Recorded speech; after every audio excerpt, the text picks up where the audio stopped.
वन्दे तत्पुनरुद्धरे श्रीवर्धमानमाध्याय घाते सङ्घातघातनं विद्यास्पदं प्रवक्ष्यामि तत्त्वार्थयोगमार्गिकां।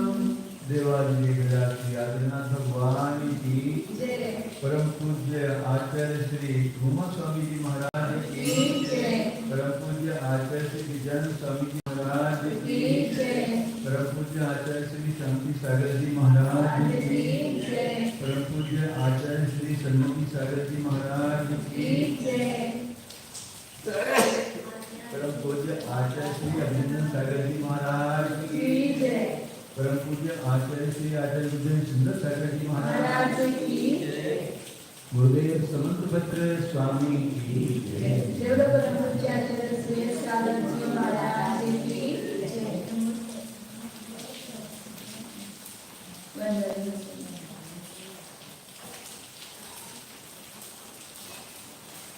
प्रकरण चल रहा था पेज नंबर 443 में 443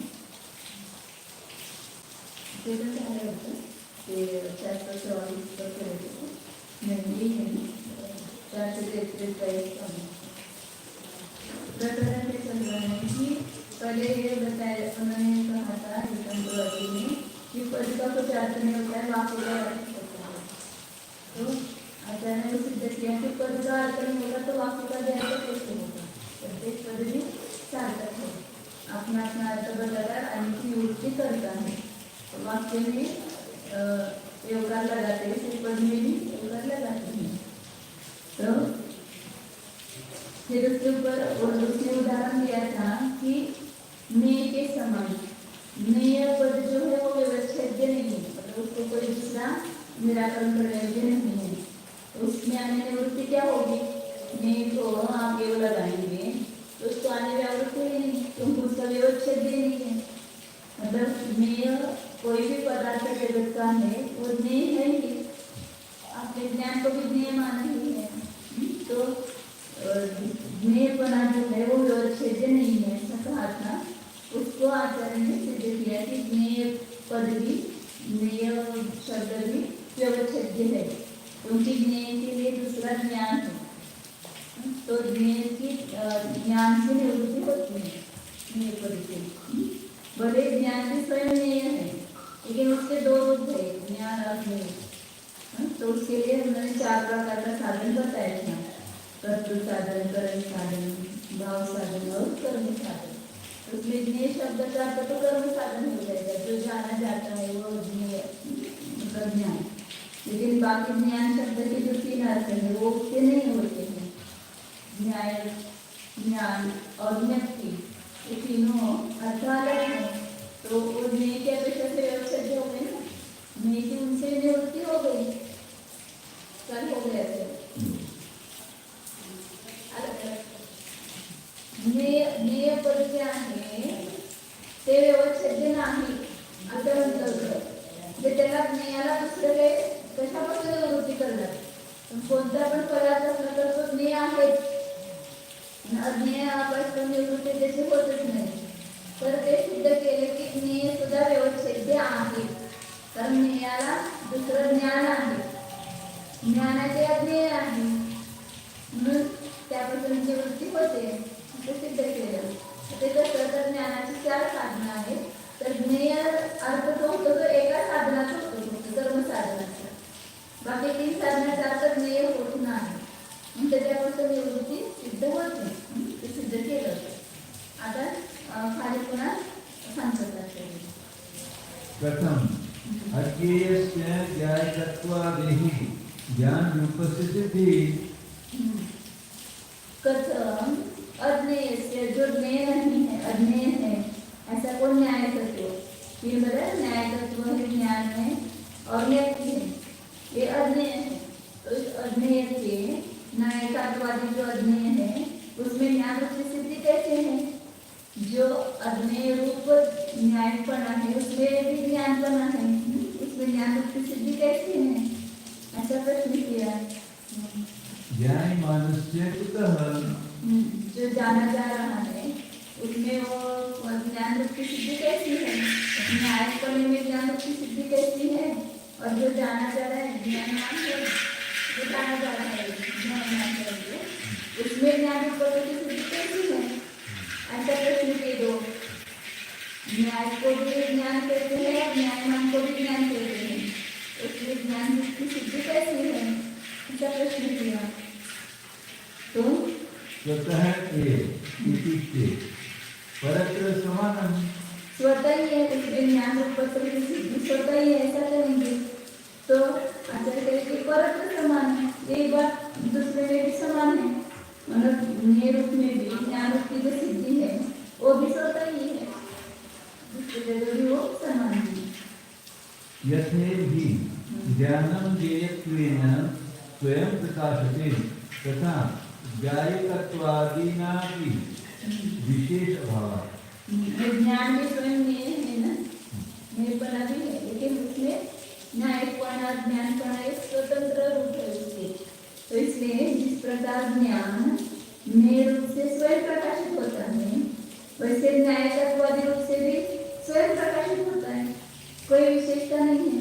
तो ज्ञान का ज्ञेय रूपपना जैसे स्वयं प्रकाशित हो रहा है, तो ज्ञान भी स्वयं जाना जा रहा है, और ऐसे ज्ञान जान दे रहा है, न्याय भी है, ज्ञान ज्ञान के द्वारा जान रहा है, तो उसमें कर्म साधन प्रणाली है, तो उसकी सिद्धि कैसी होती है, वो भी स्वतः ही होती है, न्यायकत्वादी की सिद्धि स्वतः ही होती है, विशेषता भाव उसमें कोई विशेषता नहीं है, समान है, समानता है सब।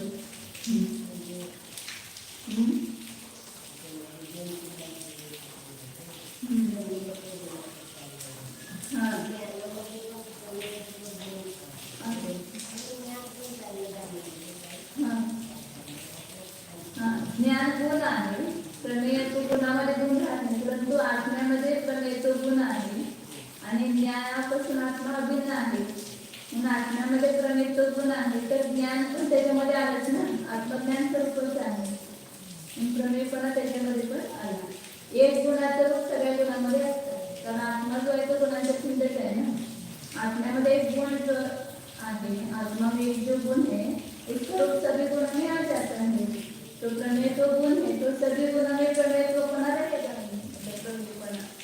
जाना जानेपना सभी गुणों में रहेगा। नियंत्रादि अनपेक्ष्य अनपेक्ष्यस्य कथम ज्ञायकत्वादि रूपम तस्य इति चेत् ज्ञाय आदि अनपेक्षस्य नियत्वं कथम। अब वो कह रहे हैं कि दूसरे न्यायों की अपेक्षा नहीं बिना, उसमें न्यायपना कैसे, न्याय के शब्द बताते हैं ना, जो न्याय को जानता है वो न्याय है, तो न्याय की अपेक्षा नहीं भी, उसमें न्यायपना कैसे सिद्ध होगा, ऐसा वो शंकर कहता है, तो आचार्य उसको उल्टा कहते हैं, फिर न्याय का वस्तुवादी की अपेक्षा के बिना न्यायपना कैसे, न्याय की अपेक्षा न्याय पर, न्याय की अपेक्षा से न्याय पर, जो न्याय को जानता है उसको न्याय कहते हैं, और जो न्याय जाना जाता है जिसमें वो न्याय कहा जाता है, जो जाना जाता है वो न्याय है, तो न्याय है तो न्याय है, न्याय तो न्याय है, दोनों की जैसे आप न्याय की अपेक्षा न्यायता की प्रसिद्धि करेंगे, तो न्यायता की अपेक्षा से न्याय की प्रसिद्धि होती है। स्वतः न ज्ञेयं न अपि ज्ञायकादि रूपं ज्ञानं सर्वज्ञानं सर्वथा व्याघाता, किंतु ज्ञान स्वरूपम एव इति चेत् न तदभावे तस्य अपि अभाव अनुसंगात्। ये बताता है कि दूसरे न्याय की अपेक्षा के बिना न्यायकत्वादी रूप कैसे है, ऐसा कहा, तो न्यायवादी अपेक्षा के बिना न्यायपना भी कैसे होगा, ऐसा उल्टा प्रश्न किया, उस पर पुनः शंकर कहता है, न ज्ञान स्वयं न्याय रूप है, न न्याय का रूप है ज्ञान, क्योंकि सर्वथा व्याघात है, उसको ऐसा मानने पर सर्वथा व्याघात दोष आता है, किंतु ज्ञान स्वरूपम एव, लेकिन ज्ञान न न्याय रूप है न न्याय रूप है, ज्ञान ज्ञान स्वरूप ही है, न्याय स्वरूप मानेंगे से तो भी व्याघात आएगा, न्याय स्वरूप मानेंगे तो भी व्याघात आएगा, इसलिए ज्ञान केवल ज्ञान स्वरूप ही है, ऐसा यदि कोई कहता है तो आचार्य कहते हैं कि न, ऐसा उसका कहना ठीक नहीं है, क्योंकि तद अभावे तस्यापि अभाव अनुसंधान। ज्ञान स्वरूप ज्ञान के अभाव में नहीं, न्याय का और न्याय के अभाव में ऐसा कहेंगे ना, तद अभाव अनुसंधान। वो स्वतः ज्ञेय रूप न्याय का भी रूप ज्ञान सर्वथा व्यापक ऐसा था ना, परंतु ज्ञान स्वरूप ही है। तो आचार्य कहते ऐसा कहना ठीक नहीं है। यदि ज्ञेय रूप और न्याय का रूप नहीं मानेंगे ज्ञान को तो ज्ञान ही नहीं रहेगा, क्योंकि ज्ञान जानने का काम करता है, इसलिए न्याय है, और ज्ञान में जो भी पदार्थ जाने जाते हैं वो न्याय रूप है। तो यदि ज्ञान में न्याय और न्यायपने का अभाव मानेंगे तो ज्ञान की ही अभाव मानने का प्रसंग आता है। तद्भावे अपि भावे च सिद्धं ज्ञेयपदस्य व्युच्छेद्यम् इति सार्थकत्वम् एव। और यदि उसका सद्भाव मानेंगे, ज्ञान ज्ञेय और न्याय का सद्भाव मानेंगे, अभाव मानने पर तो सब अभाव का प्रसंग आता है, ऐसा बताया। आप उसका सद्भाव मानते हो, अभाव का प्रसंग न आए, इसलिए तो फिर ज्ञेय पद का ज्ञेय पद जो वो व्यच्छेद्य है, मतलब न्याय के लिए दूसरा जो भी न्याय ज्ञान ये व्यवच्छेद्य है, ये बात सिद्ध होती है, इसलिए वो सार्थकत्व भी है।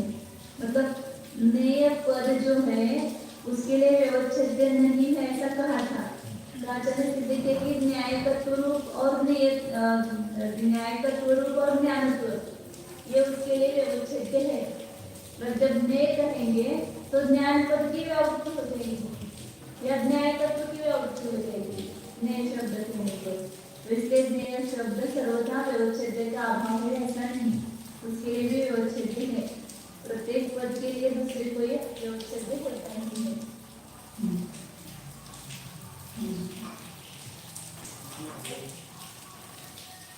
कर्ता करण और भाव से साधे गए ज्ञायकत्व, ज्ञानत्व और व्यक्तिपन, इन अज्ञेयों को युक्त प्रत्यय वाले ज्ञान स्वरूप की सिद्धि भला कैसे होगी?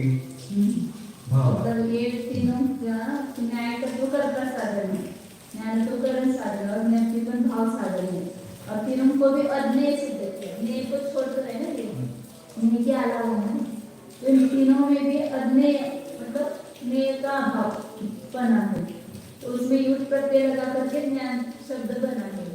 एक ज्ञान शब्द के चार अर्थ होते हैं, न्याय, ज्ञान, ज्ञप्ति और ज्ञेय। तो उसमें ज्ञेय अर्थ की सिद्धि करने पर तीन का अभाव सिद्ध हो गए। यदि उसको ज्ञान को ज्ञेय कहेंगे उसमें न्यायिकत्व, ज्ञानत्व और व्यक्ति उनका भी अभाव सिद्ध होता है, तो उसमें ज्ञान स्वरूप की सिद्धि कैसे होगी, ऐसा प्रश्न है।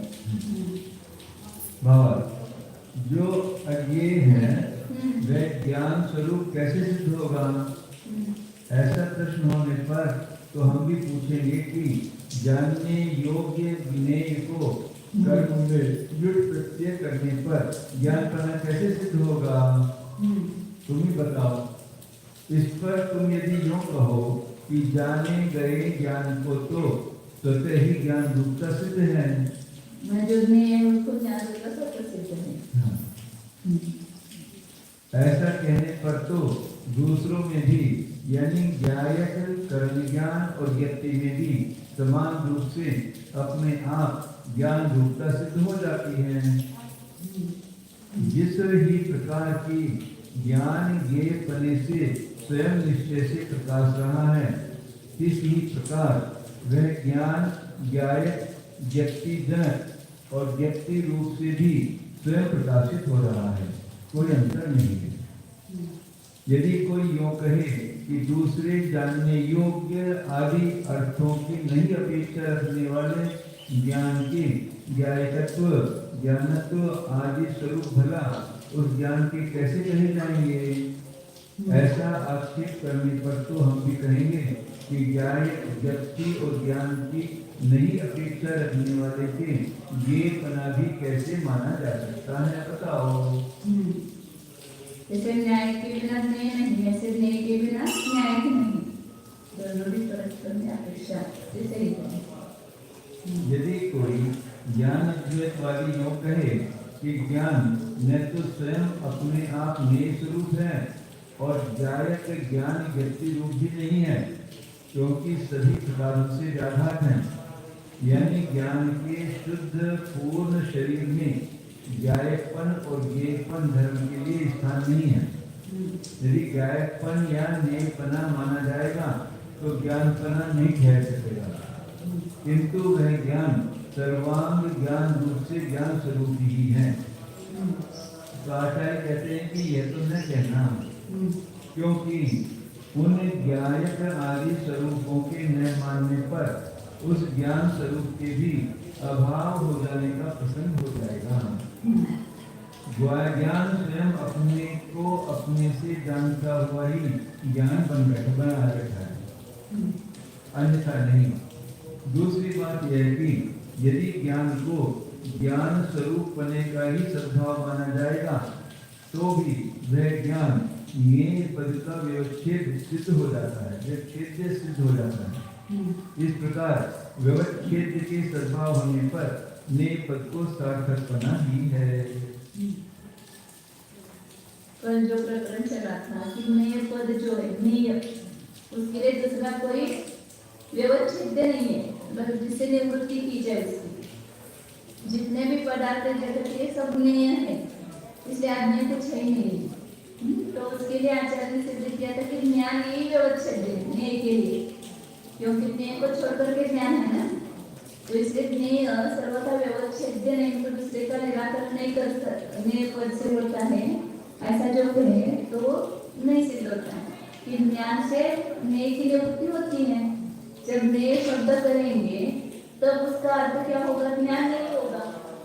जब ज्ञेय कहेंगे तो एक ज्ञान पद उसका क्या हो जाएगा, व्यवच्छेद्य। ज्ञेय की उससे निवृत्ति होगी, अन्य व्यावृत्ति। मूल प्रयत्न शब्द कहाँ से चल रहा है, एवकार शब्द जो है अन्य की व्यावृत्ति कराता है। अस्ति एवो ऐसा कहा तो नास्ति आदि की क्योंकि उससे व्यावृत्ति होती है। तो यहाँ पर ज्ञेय पद भी अन्य व्यावृत्ति से होती है। ज्ञेय शब्द कहने से तो किसी की व्यावृत्ति होती नहीं, सबसे कहा था। तो अन्य शब्द कहने से अन्य की व्यावृत्ति होती है। किसी व्यावृत्ति होती है, ज्ञान से व्यावृत्ति होती है। तो ज्ञेय कर्म साधन है। ज्ञेय भी ज्ञान के चार रूप माने, कर्ता, कर्म, करण, भाव और कर्म।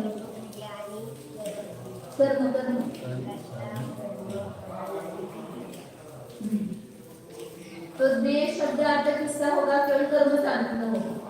उसके उस समय कर्ता, करण और भाव, ये तीनों भी अज्ञेय हो गए ना। न्याय तत्व, ज्ञान और ज्ञप्ति, ये तीनों भी अज्ञेय हो गए, तो व्यवच्छेद्य हो गए ना स्त्री का। तो उसके लिए कोई बात यहाँ पर सिद्ध की पुनः दूसरे पद्धति से कि यहाँ पर भी न्याय तत्व, ज्ञानत्व और ज्ञप्तित्व ये कैसे सिद्ध होते हैं, स्वतः सिद्ध होते हैं ऐसा कहेंगे। तो उसमें जो ज्ञेयपना, उसमें ज्ञानपना में कैसे सिद्ध होगा, तो वो भी स्वतः सिद्ध होगा। सिद्ध करके यहाँ ज्ञेय पद को पुनः व्यवच्छेद्य सिद्ध कर दिया। तो ज्ञेय के लिए दूसरा है व्यवच्छेद्य, जिसका निषेध किया जाता है ज्ञेय शब्द से। ऐसा पद है, वो कौन है, ज्ञान है। अब आगे वापस सिद्ध कर रहे ना, ज्ञानम ही स्यात् ज्ञेयम स्यात् ज्ञानम। ज्ञान जो है वो कैसा है, कथनचित ज्ञेय है, कथनचित ज्ञान है। उसमें दोनों रूप है। ज्ञान स्वयं जानता भी है, जाना भी चाहता है। तो कथनचित ज्ञान भी है और कथनचित ज्ञेय भी है, दोनों रूप है उसमें। हाँ, वो आगे बढ़ रहा है। अज्ञान तो ज्ञेय है, वो जो ज्ञान में भी है वो केवल ज्ञेय ही है, लेकिन ज्ञान जो है वो ज्ञेय भी है और ज्ञान भी है, ये दोनों बता रहे ना। अज्ञानम तु ज्ञेयम एव इति शाद्वाद आदि शाद्वादी मते प्रसिद्धम सिद्धम एव कथनचित तत् यच्छेदच्छेद्यम। ज्ञानम ही अज्ञानम तो ज्ञेयम एवं, जो ज्ञान नहीं है, ज्ञान को छोड़कर जितने पदार्थ हैं, मतलब पुद्गल धर्माधर्म आकाश काल है, वे कैसे हैं? ज्ञेयम एवं, वे ज्ञेय ही है। एवं का शब्द बनता है।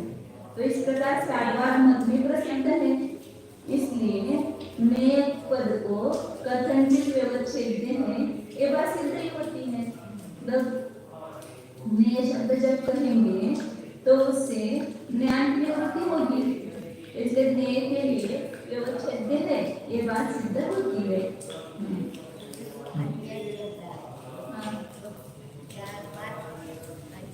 हाँ, ज्ञानाला सोडून जे आहे ते अज्ञेय आहे, ते ज्ञेयच आहे।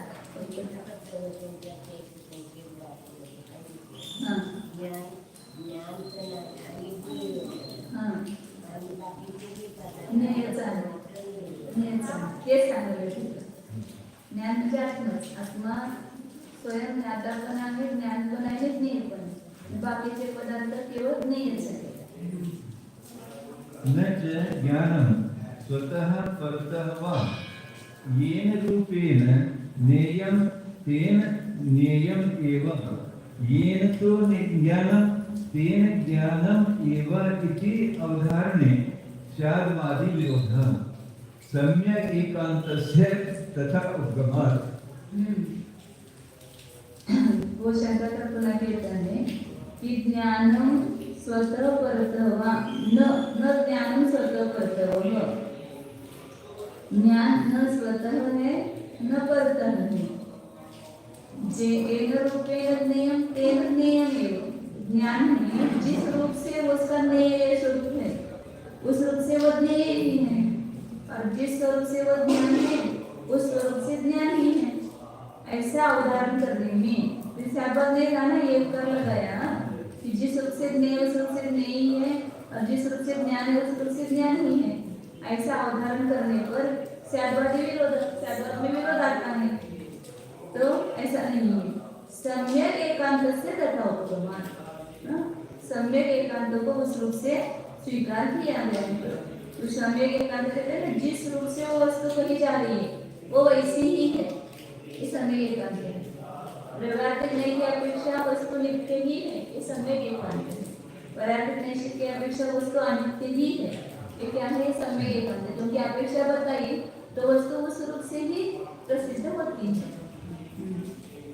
न अपि अनवस्था, इसमें अनवस्था भी नहीं है, क्योंकि उसके लिए दूसरे रूप मानने पड़े, ऐसा अनवस्था दोष आता है, तो अनवस्था दोष भी नहीं आता है।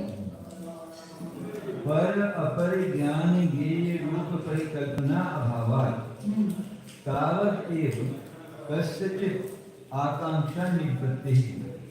मतलब एक ज्ञान के लिए दूसरा ज्ञान, दूसरे के लिए तीसरा, ऐसा दूसरे ज्ञान और निरूप की कल्पना का अभाव होने से वहाँ पर अनवस्था दोष भी नहीं आता है, क्योंकि वो ज्ञान ही स्वयं ज्ञान भी है, निरूप भी है।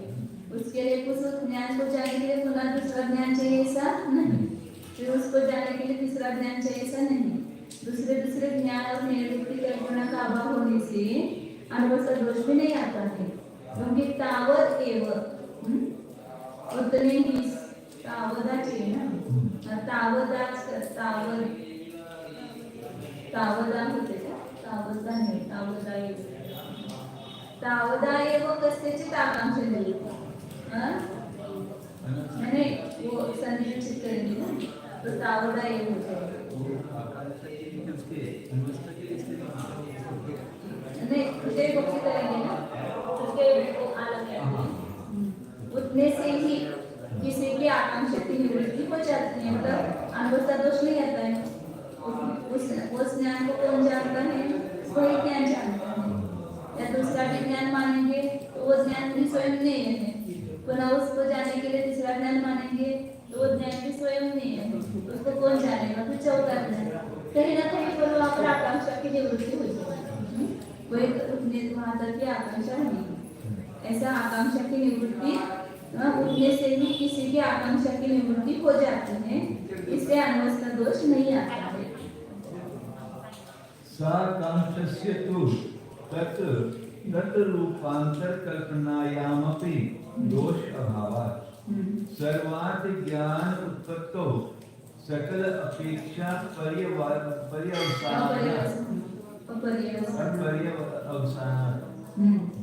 साकांक्षस्य तु, और जिसकी आकांक्षा की नहीं निवृत्ति नहीं हुई, आकांक्षा बनी रही, तो तत्र तत् रूपांतर कल्पनायाम अपि, उसने दूसरे रूप की कल्पना करने पर भी दोष का अभाव होने से सर्वार्थ ज्ञान उत्पत्तो सकल अपेक्षा पर्यवसान, जब संपूर्ण पदार्थ को जानने वाले ज्ञान की उत्पत्ति हो जाएगी, मतलब केवल ज्ञान की उत्पत्ति हो जाएगी, तो संपूर्ण अपेक्षा का अवसान होगा ही ना, किसी न किसी ज्ञान में वहां पर एंड होगा ही। जब केवल ज्ञान की उत्पत्ति होगी तो सभी अपेक्षा का एंड हो जाएगा, वहां पर किसी दूसरे की अपेक्षा नहीं है, वो ज्ञान सभी पदार्थों को जानता है, तो उसमें दूसरे रूप में मानने की जरूरत नहीं पड़ेगी।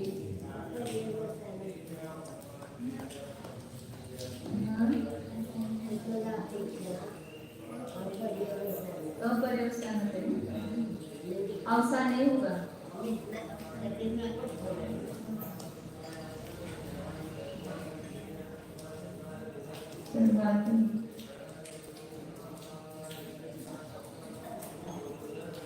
पूर्ण रूप से अवसान हो जाता है किसने ना, अपेक्षा करायचं म्हणून पर्यवसानाचा सकल अपेक्षा पर्यवसान आहे, अपर्यवसानच नाही घ्यायचं। सकल अपेक्षा पर्यवसान, संपूर्ण अपेक्षा उनका अंडर एना चाहता है, कुछ अपेक्षा नहीं रहती वहाँ पर, केवल ज्ञान किसी की अपेक्षा नहीं रहती, वहाँ संपूर्ण इच्छा उनका अभाव हो जाता है, वहाँ पर ना दूसरे से ज्ञान से जानने की अपेक्षा नहीं रहती।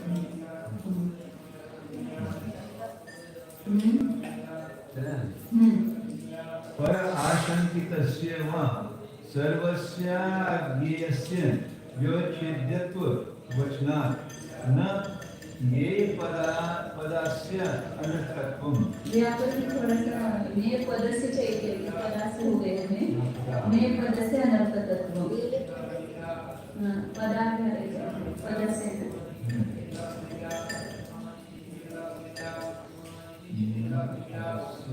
पदस्य काना जास्त झाला।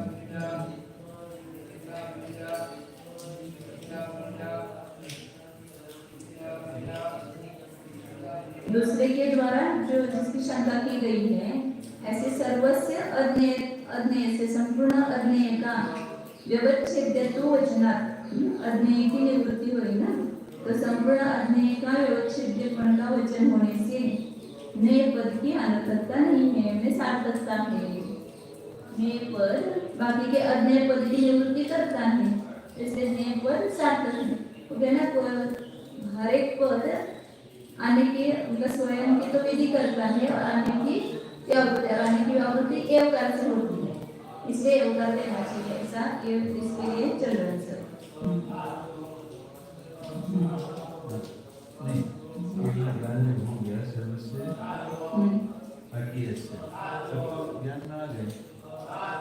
सभी जितने भी अज्ञेय हैं उसमें व्यवच्छेद्यपना का वचन है। जब ज्ञेय कहेंगे तो जो अज्ञेय है उनका व्यवच्छेद हो जाता है, इसलिए ज्ञेय पद जो है देना अनर्थक नहीं है, सार्थक ही है। वो मतलब वहां से उन्होंने शंका उठाई थी ना कि हाँ पद ज्ञेय पदस्य बराबर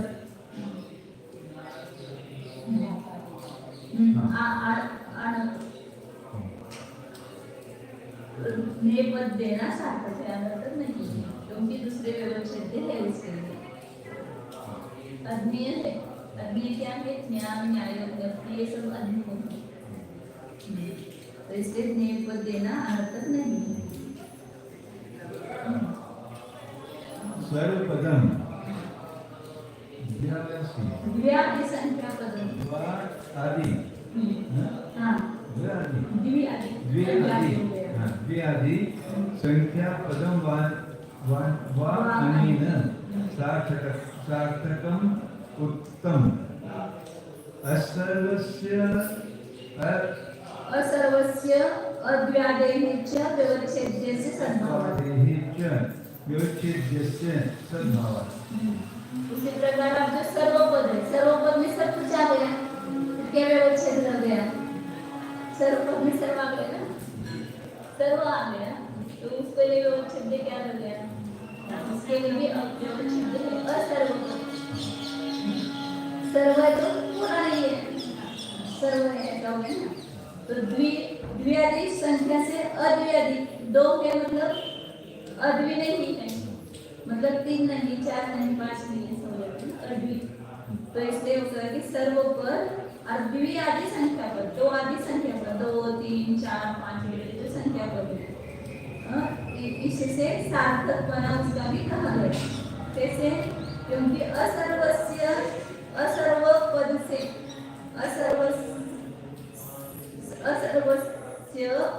अद्व्यादेय सर्व पद से असर्व की व्यावृत्ति हो गई और द्वि शब्द से अद्व्यादि की व्यावृत्ति हो गई। व्यवच्छेद से सद्भाव द्वि के उल्टा अद्वि है, सर्व के उल्टा असर्व है, तो सर्व पद से असर्व की व्यावृत्ति हो गई और द्वि पद से अद्वि की सर्वव्यावृत्ति हो गई, तो उसका व्यवच्छेद का सद्भाव है, इसे पद देना सार्थक है। मतलब जो पद दूसरे की निवृत्ति न करे वो पद निरर्थक ही ऐसा वो चल रहा था। तो जैसे ज्ञेय पद जो है वो अज्ञेय की निवृत्ति करता है, इसलिए ज्ञेय पद सार्थक है, निरर्थक नहीं है। तो उसके लिए दृष्टांत दिया कि जैसे सर्व शब्द आप कहेंगे तो उसके लिए क्या व्यावृत्ति? सर्व है तो सब कुछ आ गया, तो सर्व के लिए असर्व ये व्यवच्छेद है और द्वि के लिए अद्वि ये व्यवच्छेद है। तो जैसे सर्व पद और द्विआदि पद सार्थक है, ऐसे ज्ञेय पद भी सार्थक है। नहीं, सर्व शब्द अभिधेयानां समुदायिनां व्यवच्छेदे तदात्मन समुदायस्य सर्व शब्द वाच्यस्य प्रतिषेधादिष्ट अपवादः। जे वरचं पुस्तक श्लोकांचं आहे ना,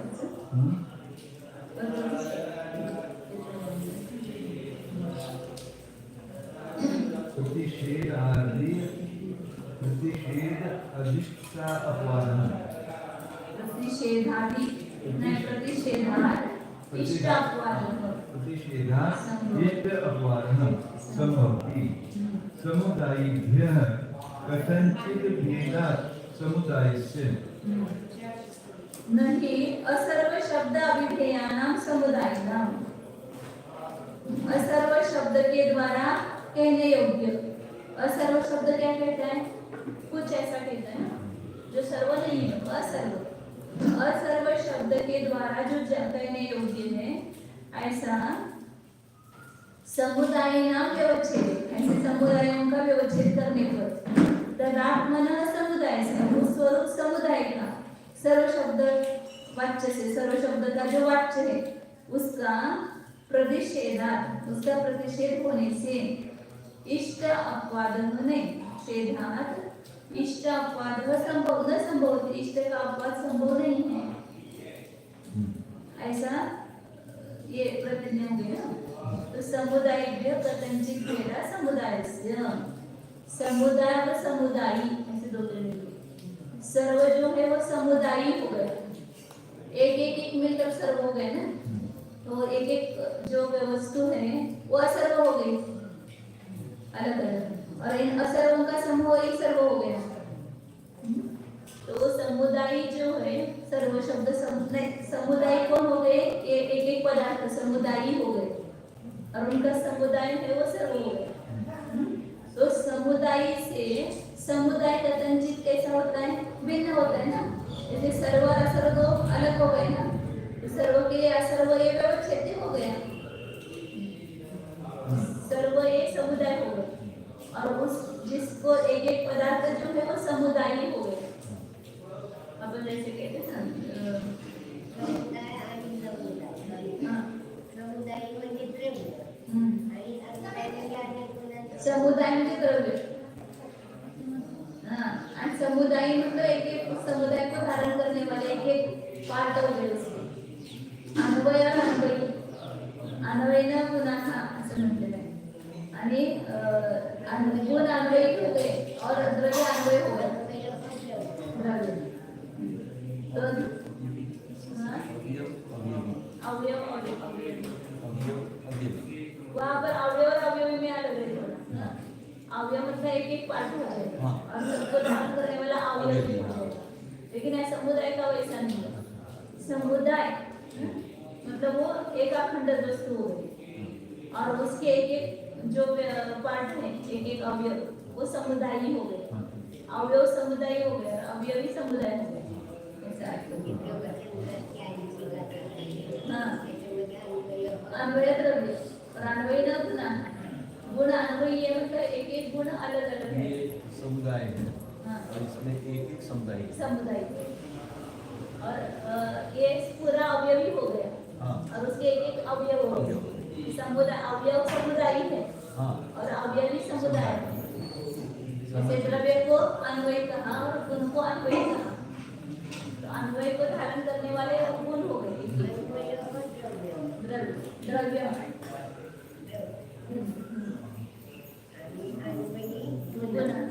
अन्वयिनः गुणाः व्यतिरेकिनः पर्यायाः। न अपि द्विआदिनां प्रतिषेधे द्वे आदि विधान विरोधः परम संख्यातः अल्प संख्यायाः कथंचित अन्यत्वात्। अद्विआदि का प्रतिषेध करने पर अद्वि का निषेध किया तो द्विआदि का विधान विरोध नहीं है। द्विआदि के विधान मतलब अद्वि नहीं है मतलब द्वि है, दो है, और दो नहीं है मतलब दो है। ऐसा करने में विरोध नहीं है। क्यों? क्योंकि जो बड़ी संख्या है उसमें छोटी संख्या द्रवित हो जाती है, उसमें कथनचित अन्य बना देता है। परम संख्या से बड़ी संख्या से अल्प संख्या का कथनचित अन्य बना है। और भी मतलब 3, 4, 5, 6 हो गए हैं और उससे छोटी संख्या द्वि है तो उससे उसका कथनचित भेद है, कथनचित अन्य बना है।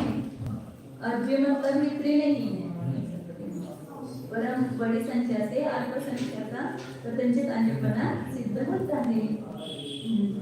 तत् एवं विवाद आपन्नम केवलम पदम से व्यवच्छेद्यम पदत्वात् घटाधिपत् से व्यवच्छेद्यत्वात् च सार्थकम तद्वत् इति प्रतियोगी व्यवच्छेदेन स्वार्थ प्रतिपादने वाक्य प्रयोगवत् पद प्रयोगे अपि युक्तम अवधारणम अन्यथा अनुक्त समत्वात्। उन्होंने वो सिद्ध किया था ना कि वाक्य में ऐसा लगाया जाता है तो वाक्य जो है वो उसमें अवधारण लगाना ठीक है। एक पद जो है उसके द्वारा उसको अवधारण लगाना ठीक नहीं, क्योंकि पदों का खाली अर्थ नहीं होता है। तो यहाँ पर सिद्ध किया पद जो है केवल पद, अकेला पद विवादापन्न मतलब उसको सिद्ध कर रहे ना। पद को भी व्यवच्छेद सहित सिद्ध कर रहे। एक एक पद जो है वो दूसरे की निवृत्ति रूप है। तो विवादापन्न जो केवल पद है ये प्रकरण होगा। देखो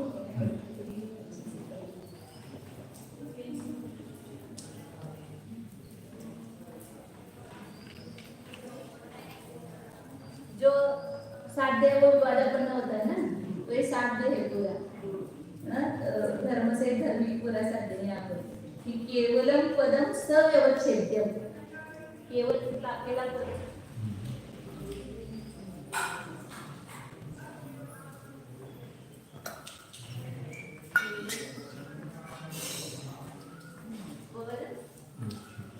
व्यवच्छेद्य है।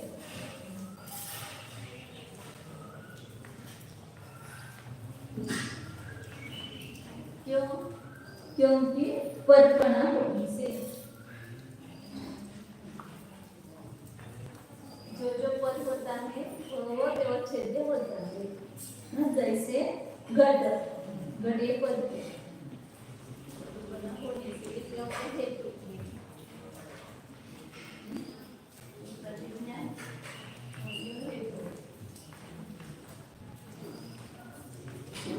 और प्रतिज्ञा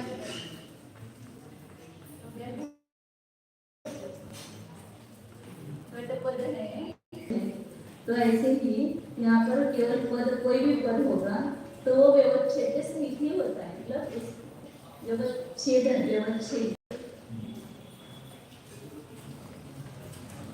व्यवच्छेद करने योग्य, दूसरे से निवृत्ति करने योग्य घट ही है मतलब पट नहीं है, ऐसे होता है। ऐसे कोई भी पद ले लो, ज्ञेय ही है मतलब ज्ञान अज्ञेय नहीं है, ऐसा उसका व्यवच्छेद हो जाता है। इसलिए सार्थकम आने अब दूसरा एक प्रतिज्ञा बनाएंगे। घटादेव सव्यवच्छेद्यत्वात् च सार्थकम तद्वत्।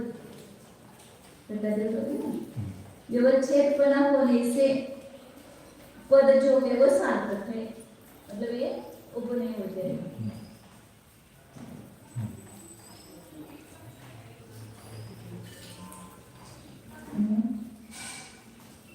सव्यवच्छेद्यत्वात् च सार्थकम, और वो पद सार्थक क्यों है? क्योंकि व्यवच्छेद सहित होने से सार्थक है। पद जो है सार्थक है, ऐसा करेंगे, प्रतिज्ञा करेंगे। केवल पद जो है वो सार्थक है।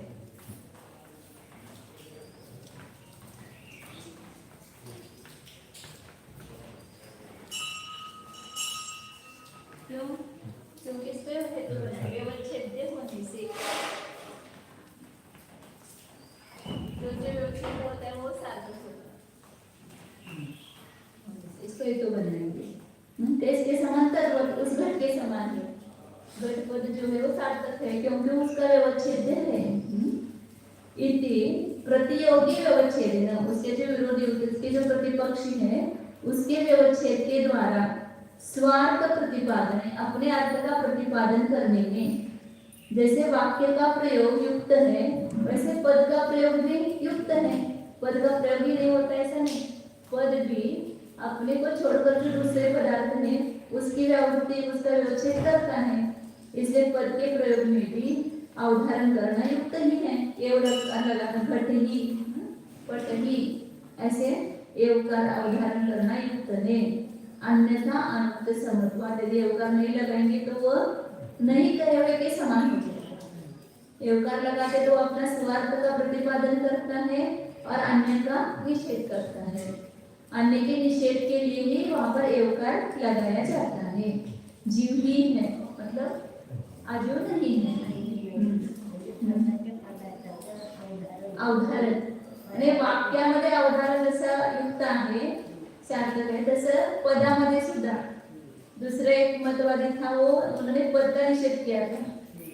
पद जो है अगर उसका कुछ अर्थ नहीं होता है, वाक्य में जब क्रम से उसको रखते तभी उसका अर्थ होता है।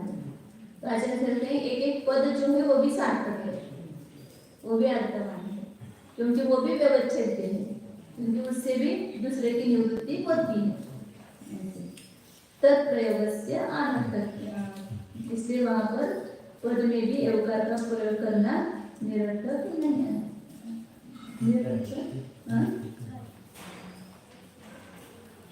युक्त अवधारणम अन्यथा अनुक्त समत्वात् तत्प्रयोगस्य अनर्थक्यत्। अनर्थक उस पद का जो प्रयोग है उसका निरर्थक हो जाएगा।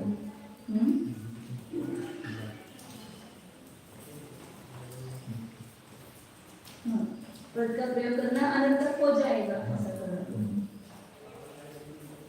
यदि नहीं करेंगे तो वो अनर्थक हो जाएगा।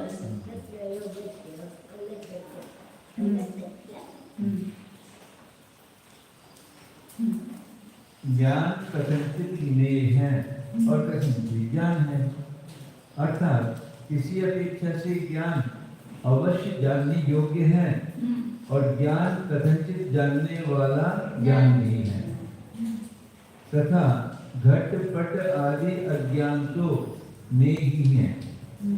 इस प्रकार श्यासवादियों के सिद्धांत में प्रसिद्ध हो रहा वह ज्ञान तो नेय का कथनचित व्यवच्छेद सिद्ध हो ही जाता है। भावार्थ सर्वथा अज्ञान रूप नेय का कथनचित ज्ञान और नेय रूप हो रहा ऐसा ज्ञान पदार्थ व्यवच्छेद बन जाएगा। श्यासवादियों के यहाँ इस प्रकार के नियम करने पर भी कोई विरोध नहीं है, क्योंकि ये नहीं है कि ज्ञान स्वयं अथवा पर की अपेक्षा से जानने वाला होकर जिस स्वभाव से नेय है उससे नेय ही है और जिस स्वरूप से ज्ञान है उससे तो ज्ञान ही है। क्योंकि ऐसे समीचीन एकांत को इस प्रकार त्यागवादी स्वीकार कर लेते हैं, इस कारण अनावस्था भी नहीं होती है। तो एक तो अज्ञेयपना अन्य उत्कुर्दल आदि की अपेक्षा से भी सिद्ध किया। मतलब ज्ञान जो है ये होता है ना, घटपट आदि अज्ञान तो नहीं ही है, सर्वथा अज्ञान रूप ने का सर्वथा अज्ञान रूप जो नहीं है वो जो ज्ञान रूप नहीं है उससे अलग है। मतलब ज्ञान और ज्ञेय रूप दोनों जिसमें है ऐसे उससे अलग है। और अपना जो ज्ञान और ज्ञेय रूप है उसमें भी जो ज्ञेय रूप है वो ज्ञान से भिन्न नहीं है। एक ज्ञान में भी ज्ञेय और ज्ञान दो है, उसमें भी जो ज्ञेय रूप है वो ज्ञान रूप से अलग नहीं है। यदि ज्ञान के अंश में ही ज्ञेयपन और ज्ञानपन माना जाता और उस ज्ञान में पुनः ज्ञेयपन ज्ञानपन माना जाता, ऐसा प्रवाह होने पर तो अनवस्था दोष हो सकता था। किंतु जब ज्ञान के ज्ञानपन और ज्ञेयपन स्वभाव को सम्यक एकांत मुद्रा से कथनचित न्यारा मान लिया है, तो पीछे और उसके भी पीछे उत्तरोत्तर दूसरे दूसरे ज्ञान ने की धार्मी कल्पना न होने के कारण इतने से ही किसी ज्ञाता की आकांक्षा निवृत्त हो जाती है। हाँ, जिसको आकांक्षा उत्पन्न हो गई है उस आकांक्षा से पुरुष को तो इस ज्ञान में उन दूसरे ज्ञान ने स्वरूपों की कल्पना करने में भी कोई दोष नहीं है। 2-4 कोटि चलकर आकांक्षा से भी शांत हो जाती है।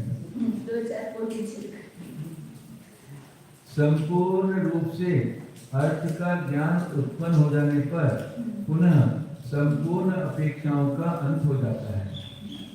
लास्ट में केवल ज्ञान होने के बाद तो आकांक्षा का अंत हो जाएगा। अथवा केवल ज्ञान हो जाने पर ज्ञान ने स्वरूपों के जानने की आकांक्षा ही नहीं रहती है। संपूर्ण ज्ञान नेयों का युगपत प्रत्यक्ष हो जाने, ज्ञान नेयों का युगपत प्रत्यक्ष हो जाने से सभी जिज्ञासाओं का वहाँ पूर्ण रूप से अवसान हो जाता है। दूसरी बात यह है कि जिस वादी के सम्मुख सब पदार्थों को नेय साधा जा रहा है उसको संपूर्ण पदार्थों के अज्ञेयपन की आशंका थी। अतः दूसरे से शंका किए गए संपूर्ण अज्ञेयों को व्यवच्छेदपन का कथन करने से ज्ञेय पद अनर्थक नहीं है, यानी व्यवच्छेद हो जाने से सार्थक है। इसी प्रकार सर्व पद अथवा 2-3 आदि ये संख्यावादी पद भी सार्थक हैं। यह भी उक्त कथन से निरूपण कर दिया गया है। इसके बारे में पुनः शंका होगी ना, तो उसका भी उत्तर दिया गया। जैसे ज्ञेय पद के लिए व्यवच्छेद्य ने ऐसे सिद्ध किया था, उसका आचार्य व्यवच्छेद्य है, ज्ञेय के लिए दूसरा ज्ञान आदि रूप है वो व्यवच्छेद्य है ऐसे सिद्ध किया। ऐसे सर्वपद के बारे में भी शंका कर सकेगा, सर्वपद में तो दूसरा कुछ रहता ही नहीं, सर्वपद में सब कुछ आ गया, तो उसके लिए क्या व्यवच्छेद्य रहा? तो उसका भी निरूपण हमने कर दिया कि सर्व और असर्व, सर्व के लिए असर्व व्यवच्छेद्य है। क्योंकि सर्व पद का व्यवच्छेद असर्व और 2 संख्या का व्यवच्छेद करने योग्य 2 रहित आदि पदार्थ विद्यमान है। असर्व पद द्वारा कहे जाने योग्य न्यारे न्यारे एक समुदायों की पृथक कर देने पर उन समुदायों से अभिन्न तदात्मक सर्व शब्द द्वारा कहे जाने वाले समुदाय का निषेध हो जाने से इष्ट पदार्थ का अपवाद नहीं संभव है। क्योंकि समुदायों से समुदाय का कोई अपेक्षा करके भेद माना गया है। भाव समुदाय से एक व्यक्ति को यदि पृथक कर दिया जाएगा तो समुदाय का शरीर ही बिगड़ जाएगा, ये न समझ लेना। क्योंकि समुदाय से समुदाय को कथनचित न्यारा माना जाता है। एक हाथ और पूरा शरीर कथनचित भिन्न है ना, भले एक हाथ शरीर से जुड़ा हुआ है लेकिन हाथ मतलब पूरा शरीर नहीं है, तो ये शरीर पूरे शरीर से कथनचित जैसे 10 रुपए का नोट होते हुए भी 1 रुपए का निषेध कर दिया जाता है, अथवा 1 रुपए के होने पर भी पैसा नहीं है कह दिया जाता है। रुपया है, पैसा थोड़ी है, पैसा नहीं है, रुपया है। एवं एक जिनदत्त के होने पर भी जिनदत्त और इंद्रदत्त दोनों नहीं है जैसे ये कह दिया जाता है। उसी प्रकार उभय के होने पर अकेले का भी अभाव कह देते हैं। शरीर का हाथ तो दो है मतलब अकेला नहीं है। हाँ। तेज और किशोरी का भी दो है, मतलब अकेले नहीं है, वैसे एक का निषेध किया जाता है। आम का पत्ता, शरीर का हाथ, आम का पत्ता, ये व्यवहार भी तभी सिद्ध होते हैं। तो कई चीज सिद्ध करते हैं। तब तक नहीं मानेंगे तो ऐसा उसका ये ऐसा सिद्ध नहीं होगा। 10 रुपए हैं तो 1 रुपया नहीं है कि अब आपके पास है। 10 एक में आ गया ना, 10 रुपए की नोट है लेकिन 1 रुपए की नोट नहीं है। ये दोनों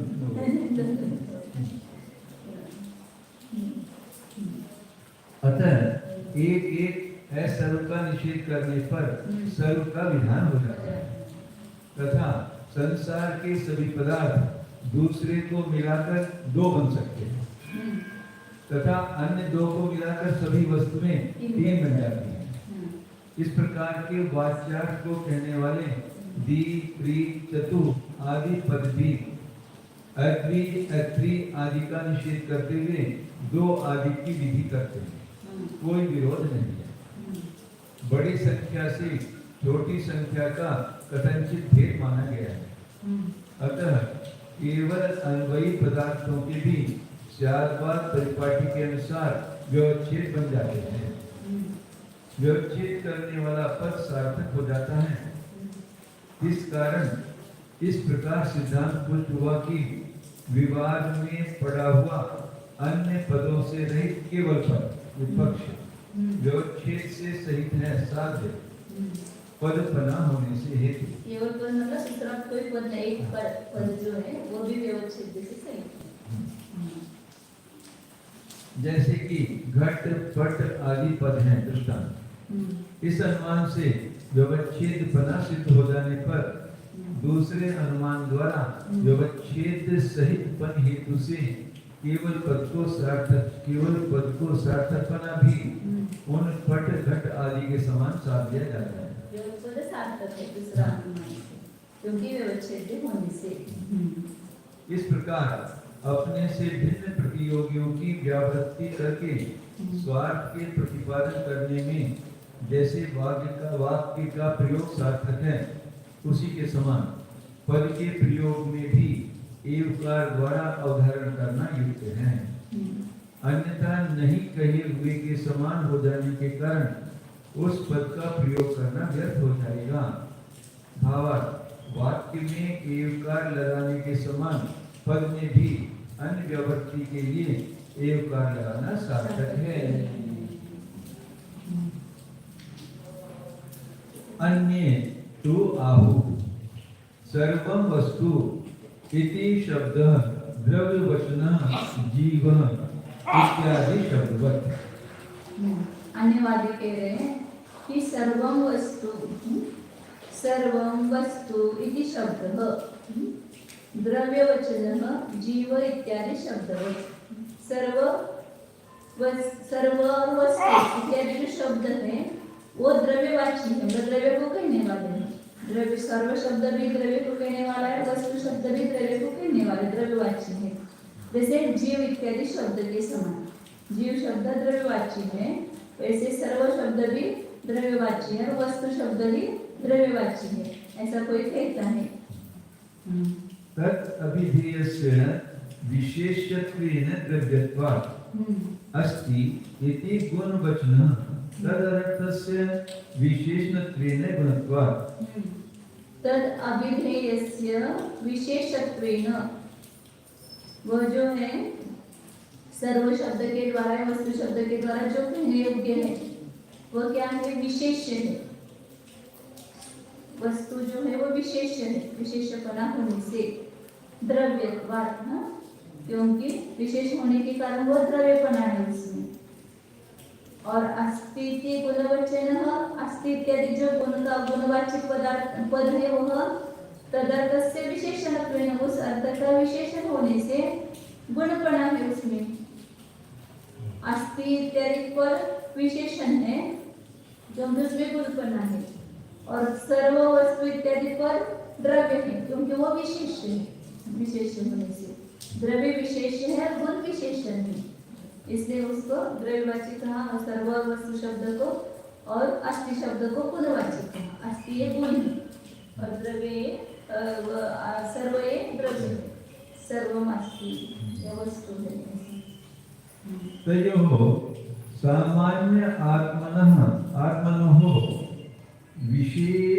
विशेषात् व्यवच्छेदेन विशेषण विशेष संभवत्वात् अवद्योतनार्थम एवकारः। उन दोनों में सामान्य रूप द्रव्य भी सामान्य और गुण भी सामान्य अस्ति रूप, तो इन दोनों में सामान्य स्वरूप है दोनों भी, लेकिन विशेष से व्यवच्छेद के द्वारा विशेष का व्यवच्छेद करके विशेष की निवृत्ति करके विशेष विशेषपना संभव होने से संभवपना दिखाने के लिए उसको प्रकाशित करने के लिए ये उकार लगाते हैं। जैसे वस्तु एवं मतलब वस्तु ही है तो उसमें ये उकार लगाया तो विशेष का व्यवच्छेद किया वहां पर। सर्व ये सामान्य सर्वनाम है ना, तो सामान्यवाची है, तो कोई एक विशेष जीव या विशेष पुद्गल या विशेष धर्म इसका निषेध हो गया और आपके कहने से बाकी गुणों का निषेध करेंगे। शुक्लः एव पटः इत्यादिवत् स्वार्थ सामान्य अभिधायकत्वादि तत्वात् विशेषण विशेष शब्दयोः तत्संबंध सामान्य द्योतकत्व उत्पत्तेः एवकारस्य इति। ये अभी उसका ही कहना होगा ना, आचार्य ने न ऐसा उत्तर नहीं दिया। ये शंकाकार की शंका के अन्य तो प्राहुः सर्वं वस्तु इति शब्दद्रव्यवचन जीव इत्यादि शब्दवत् तदभिधेयस्य यानी द्रव्यत्वात् अस्ति इति गुणवचन तदर्थस्य विशेषण गुणत्वात् तयोः सामान्यात्मनः विशेषत्वच्छेदेन विशेषण विशेषत्व संभवत्व अवदोत्तरार्थम एवकारः। ये आचार्य कह रहे ऐसा लग रहा है ना।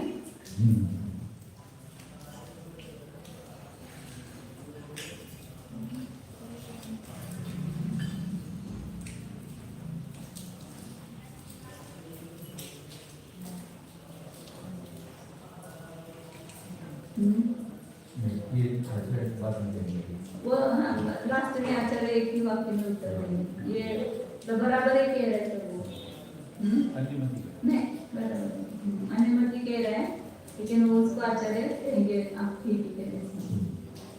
शुक्ल एवं पटः जैसे गुण को एवकार लगाते हैं ना, शुक्ल ही वस्त्र शुक्ल ही है ये वस्त्र शुक्ल ही है इत्यादि के समान। स्वार्थ सामान्य अभिधायकत्व अपने स्वार्थ रूप जो द्रव्य और ये सामान्यवाचक है ना, तो सामान्य का कथन करने वाले हैं विशेषण विशेष शब्द हो तत्संबंध सामान्य द्योतकत्व उत्पत्ति है एवकारस्य। स्वार्थ सामान्य का अभिधायकपना होने से विशेषण और विशेष दोनों शब्द इन दोनों में भी अपना जो सामान्य अर्थ है उसका वो अभिधायक है और उसका जो संबंध है विशेषण और विशेष का जो संबंध है वो सामान्य का द्योतकत्व की उत्पत्ति होने से एवकार लगाएंगे तो क्या होगा, वस्त्र शुक्ल ही है। शुक्ल वस्त्र ऐसा करेंगे तो उसमें सामान्य रूप से विशेषण विशेष शब्द सिद्ध होता है और उसको एवकार लगाएंगे तो उसका जो संबंध है सामान्य उसका जो उत्पन्न हो जाता है, वस्त्र शुक्ल भी है ऐसा। तो इस प्रकार एवकार का अवधारण होता है। इसको टाइम हो रहा है, इसको पहले से लेंगे उसको शांति से।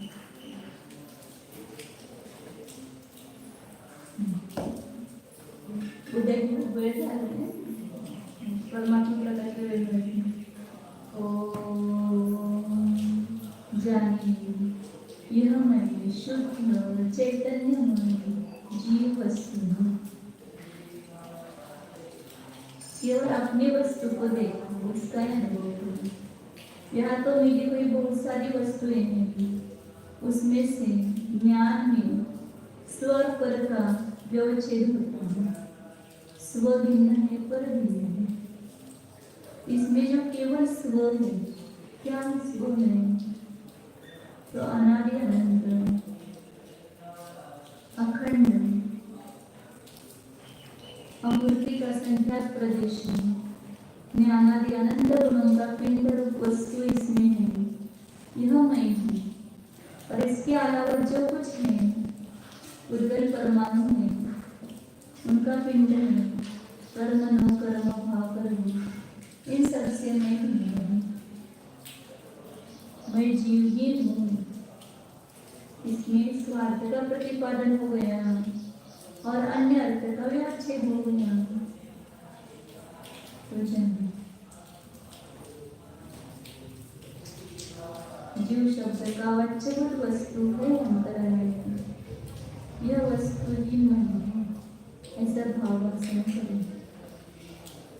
जीव शब्द सर्वात्मक का शब्द केवल शब्द नहीं होते, शब्द की वाच्यभूत वस्तु भी है। उस वाच्यभूत वस्तु को जानो अपने प्रसंवेदन प्रत्यक्ष ज्ञान से। शुद्ध चैतन्य स्वरूप तमको तीर न्यायक स्वरूप ज्ञानानंद स्वरूप शुद्ध